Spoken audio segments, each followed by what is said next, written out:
Jirtu qeerroo fi qarree ilmaan biyyaa ijoo oduu gurguddoo guyyaa irraan tanaa isin qabannee dhihannee jirra. Guutuu viidiyoo kanaa daawwadhaa walii dabarsaa yaada keessanis itti barreessaa. Dura irratti baqattoonni kaampii Kaakumaa tan Keeniyaa jiru rakkoo isaan qabateen poolisaa wajjin walloluun isaanii miidiyaaleen gabaasaa jiran. Rakkoon ammaan tan isaan qabattees xiqqeenya nyaata UNHCR'n isaaniif gootu sababa yeroo ammaan tanaa mootummaan Ameerikaatii fi akkasumas UN'nis gargaarsa baqattoota muraa jirtu kana irratti nyaanni keessan irratee jiraa waan jiru oduu hogguu dhagayan rakkachuu isaanii poolisaa wajjin akkasitti wallolanii jiran.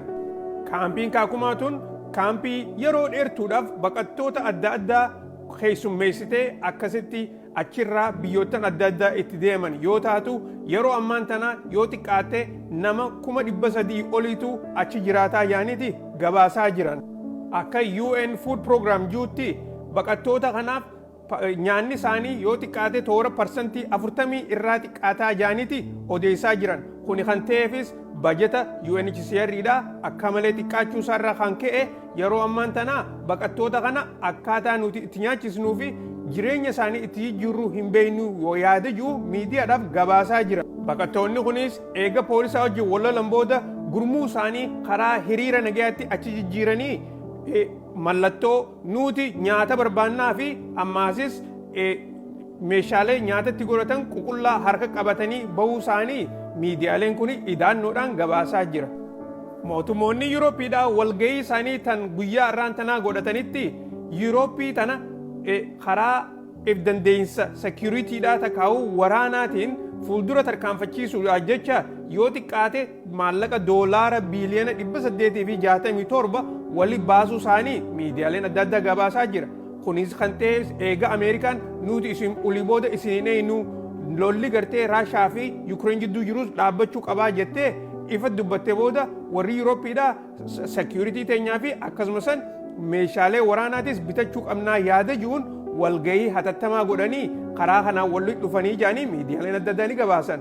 Itti aansuudhaan kan waan kana gartee pirezidantiin Hangariidhaa Viktor Orbaan kan jedhamu yaada isaanii kanallee kan dura dhaabbatu yoo ta'u garuu immoo yaada tokko tokko inni mataa isaatti viitoo godhee takkaahu akka fudhatama hin qabne godhee dhaabbisuu ni danda'a jaaniiti odeessaa jiran.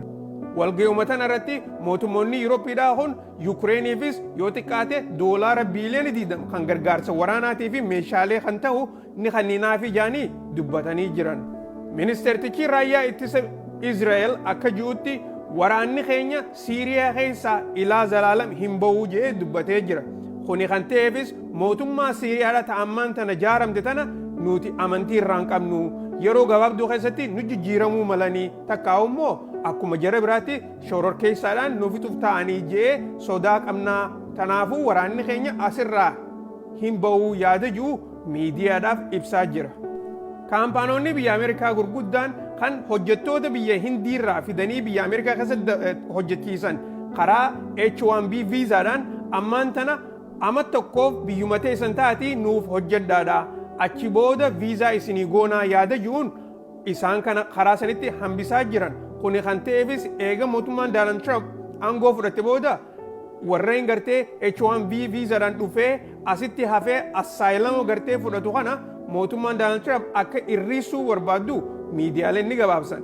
Kanuma irratti dhiibbaa kaampaanoota irra godhame kanaaf jecha kaampaanoonnis hojjettoota isaanii kan biyya sanirraa dhufee asitti hojjetu kanaan ama tokkoof achumataa achitti hojjedhaadha. Hoggaa gartee ama tokkoof fixan booda viizaa isinii goonaa yaada jiru dhiyeessaa fi jiranii jedhan. Teeriif yeroo ammaan tanaa Ameerikaadhaa fi Kanadaa wal lolchiisaa jirtu kanarratti isteenni Minisoottaatii fi Provensiin Ontaariyoodhaa karaa mataa isaaniitiin waliigaltee godhachuu jiraachuu isaanii miidiyaaleen gabaasaa jiran. Kuni kan ta'eefis waan Minisoottaan Ontaariyoo irraa elektiriik takkaa'uu kurreentii yeroo dheertuudhaaf irraa bitattuuf jecha ammaan tana akka gartee Ontaariyoon irraa murreef isaan lameen waliigaltee kophaa godhatanii daldala isaanii fuuldura akka itti fufuu barbaadan miidiyaaleen gabaasaa jiran. Manni seeraa federaalaa Ameerikaadhaa mootummaa Ameerikaatiin gargaarsa takkaa'uu kafallii warreen USAID'dhaaf hojjechaa turaniif saniif kafaluu qaban yeroodhaan daddafanii akka kafalaniif ajajatti dabarsanii jiran.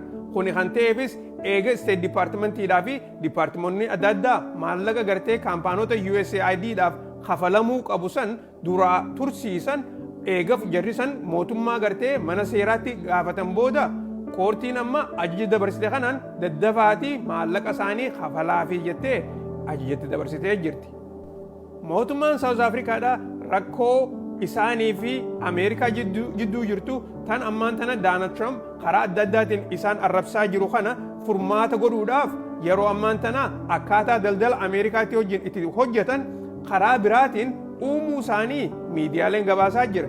Kunis akka gartee pirezidantiin Ameerikaa Donald Trump fedhutti South Afrikaan gatteessee isaanii wajjin marii gootee furmaata kanarratti hojjechuudhaaf akka fedhii qabdu miidiyaadhaaf pirezidantiin yeroo ibsa godhu gabaasni isaanii nu gahee jira.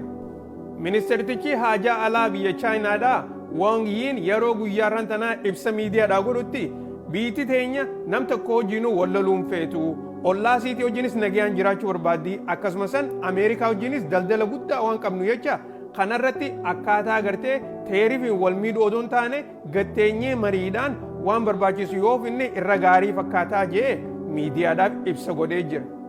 Oduun teenya tanarraa tana fakkaatti oduu biraatiin hamma ol deebinu nagayaan jiraadhaa.